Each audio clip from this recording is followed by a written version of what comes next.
ভোজন রসিক বাঙালির সবথেকে প্রিয় পাতলা খাসির মাংস এবং সবথেকে কম ইনগ্রিডিয়েন্টসে কীভাবে টেস্টি বানাতে হয় চলুন আজ দেখা যাক।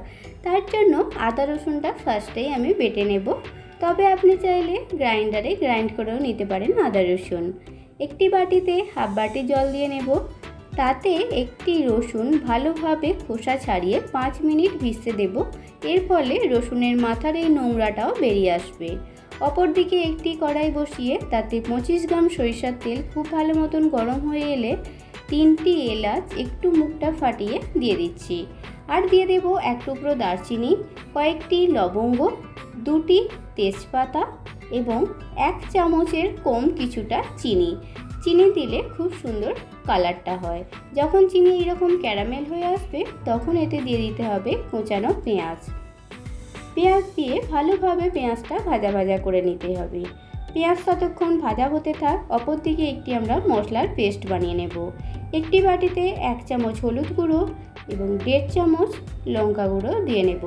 আপনি আপনার ঝালের পরিমাপটা অনুযায়ী কম বেশি করতেই পারেন। অল্প জল দিয়ে এটি ভালোভাবে মিশিয়ে একটি পেস্ট বানিয়ে নিচ্ছি। পেঁয়াজ খুব ভালো মতন ভাজা হয়ে গিয়েছে। এবার আদা এবং রসুন বাটা দিয়ে ভালোভাবে কষিয়ে নিতে হবে, আদা রসুনের কাঁচা গন্ধ চলে যাওয়া পর্যন্ত। এবার এতে এই লঙ্কা এবং হলুদ গুঁড়োর পেস্টটা দিয়ে বাটি ধোয়া কিছুটা জলও দিয়ে দেব, দিয়ে ভালোভাবে সমস্তটা কষাতে হবে। 3-4 মিনিট কষানোর পর এবার এখানে 25 গ্রাম টক দই নিয়েছি, ভালোভাবে ফেটিয়ে নিয়ে এটি দিয়ে দেব। এটিও আরও কিছুটা কষিয়ে নিতে হবে।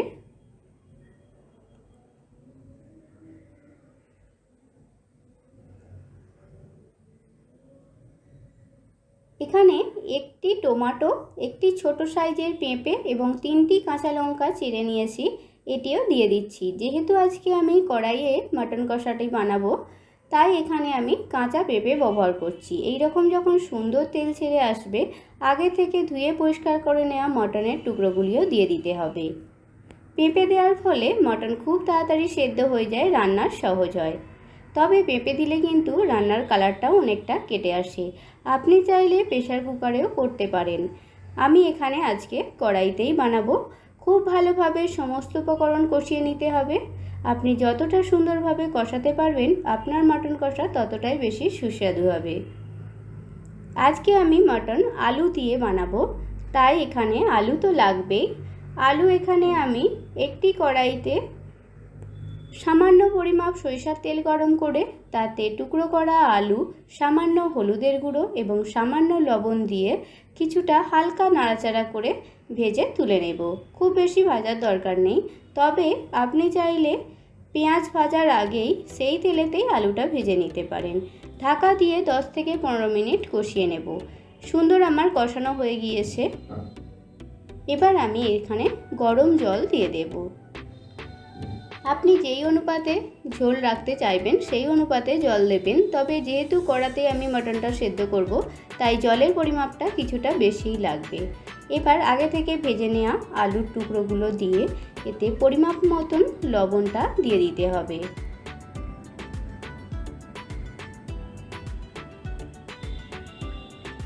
নাড়াচাড়া করে ঢাকা দিয়ে গ্যাসের ফ্লেম একেবারে লো করে 30 মিনিট রান্না হতে দেব, তবে মাঝে 2-1 বার নাড়াচাড়া করে নিতে হবে।